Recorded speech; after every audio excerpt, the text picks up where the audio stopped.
They may not feel like it, but as all inherently unstable systems eventually must, both mainstream masculinity and the US are currently collapsing. These two systems are so interconnected that they share structure, meaning neither can exist without the other. The collapse of both is extremely dangerous, for the same reason that while a spinning top is stable, when it starts to lose momentum, it begins to dramatically bounce around. Destabilizing systems become more violent. Count on these systems grasping power and causing escalating harm in ways that will be horrifying. And remember that this is a function of their collapse and their loss of power. The US is not able to fulfill the most basic roles of government, such as protection of the environment, protection from exploitation, balanced systems of accountability, reasonable infrastructure, education and public safety, never mind healthcare. The US has been failing for a while, but with the incoming administration of all billionaires, we can count on the last vestiges of the US crumbling pretty rapidly. So it's accurate to call the US a failed state. Identically, mainstream masculinity has been failing to meet the needs of anybody for a long time. Mainstream masculinity makes men isolated, depressed, and wounded in a million ways, which make both our lives and the lives of everyone around us miserable. It's a failed concept of gender, and now it's collapsing. The US has been occupying the space of a government on Turtle Island for 400, 500 years, and mainstream masculinity has been occupying the space of a gender in our culture for a couple thousand. Both these spaces need to be cleared for healthier expressions of government and gender to fully express, so the collapse of these systems is healthy and necessary. And the collapse of both will come with unspeakable harm. So it's not exactly a cause for rejoicing. The trajectory of this current collapse of mainstream masculinity in the US is horrifying. Men online are proudly telling women that they will be sent to Trump's breeding camps at Mar-a-Lago. High school boys are screaming, "Your body, my choice," at young women. The incoming president is threatening to take over sovereign nations around the world. That's the future they're dreaming of, and they may achieve some parts of it. So anyone cheering as they recognize that these dystopian systems are collapsing lacks an embodied awareness of what that collapse may entail. This is no more a cause for rejoicing than the need to amputate a limb. We're already seeing the emergence of brown shirts, organized groups of fascists who support the rise of fascism and are not held accountable to law. The things that they're working on now, like crushing TikTok and overturning marriage equality, are the wild, desperate acts of a regime that knows its grasp is slipping. The imminent defunding of the last threadbare social systems in the US is a triple win for the corporations. Number one, defunding things that help people gives corporations more money. The post office being crushed means that FedEx and UPS will make billions. Two, social systems such as well-funded education, healthcare, housing, and so on all create upward class mobility. With well-funded social systems, poor people can do better than their parents. By crushing those systems, billionaires are locking the class system into place. Upward mobility will be virtually impossible. And three, defunding all the systems of support and things that actually help people while driving wages ever lower makes people more desperate. And desperate people are easier to drive towards fascism. To understand this, remember that Mussolini, who invented the word fascism, said that it should be more accurately called corporatism. Fascism is a system of corporate control of the government under the public leadership of one charismatic leader, while blaming all of society's woes on minority scapegoats. So privatizing everything from education to healthcare is already movement in that direction, and it creates circumstances which lead more people to support going further in that direction. It's a disease. And it's a disease that grows simultaneously with mainstream masculinity. The enforcement and internalization of artificial social hierarchies, personal and cultural traumatization, which leads to dissociation from emotions and which preempts empathy and leads men to both cause harm directly and not just tolerate but actively celebrate harm on systematic scales. An appropriation of sacrifice for corporations rather than community health, all the things that define Western masculinity today are structurally aligned with the rise of fascism.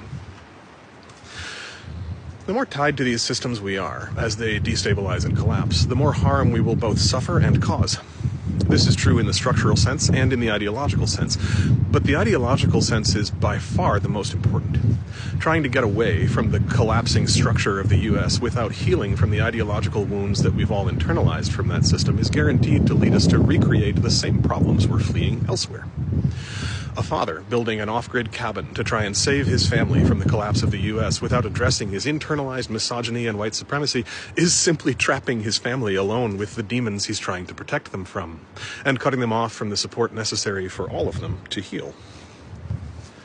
So fascism is more accurately called corporatism, and now the corporate billionaires are moving into the White House to steal and privatize every penny they can find from everything that actually helps people in this country, while using the US military to try and create an even more explicit global empire. That's horrible, and I hope they're stopped. And unless we do the work of healing masculinity, then stopping the current expression is essentially meaningless. Best case scenario, it hands power back to the Democrats, who are just as committed to corporate control, albeit on a slightly longer timescale and with slightly less immediately dehumanizing policies. So my 2 cents is that we need to separate from these collapsing systems as much as we possibly can. The part of our mind that is still in the mainstream masculine US individualistic way of thinking will hear that and think it means we need to protect our own, stockpile, prep, run away. I get it. I have the same fantasies. I give them a breath and let them go. That's not what separating from these harmful collapsing systems means. Separating from these systems means forming community. For us men, it means working together towards mutual healing. Now is a great time for men's groups. If you're a guy, then men you know have similar fears and concerns, and you will be stronger together.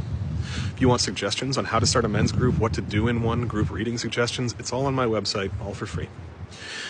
Figure out how to both offer meaningful support and also receive meaningful support, which is often harder for guys.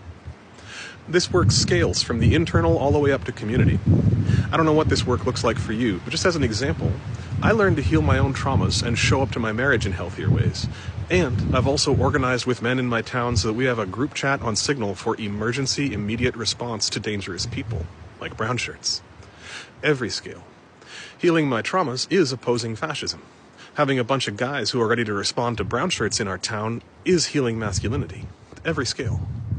Again, the point here isn't my individual story, but several years ago, both my wife and I intentionally separated our income streams from the crumbling wage salary system. There's more on this in the next video. But at the same time, we stretched way beyond our means with nothing but a cosigner to buy 25 acres on a lake. That's not some individualistic escape plan. We immediately started creating small off-grid housing that we offer for free to people we want to build community with and making it available for community gatherings and events. The housing we can offer in particular is setting our community up to invest in much larger systems and resources in the near future. We're networked with mutual support, and that's growing. I don't live in typical male isolation. That took intention and work. Our house is busy, and rarely just my wife and I.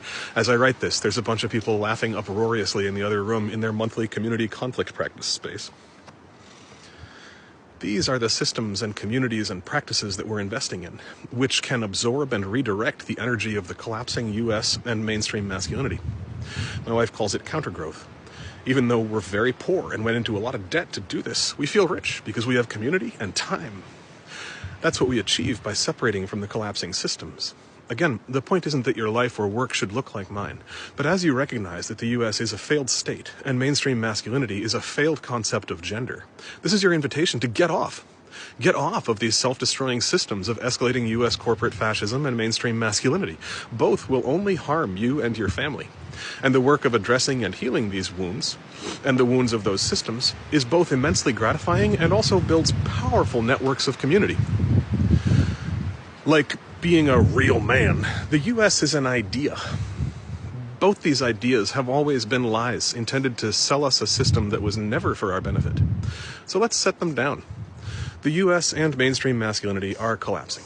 Their collapse will involve horrible harm all over the world.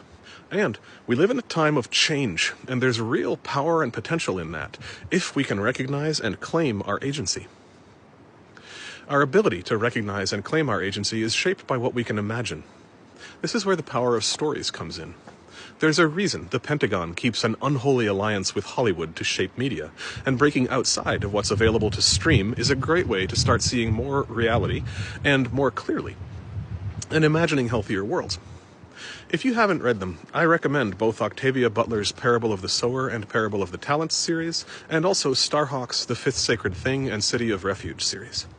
Both are prescient works that offer insight into the trajectory we're currently on and some pathways forward.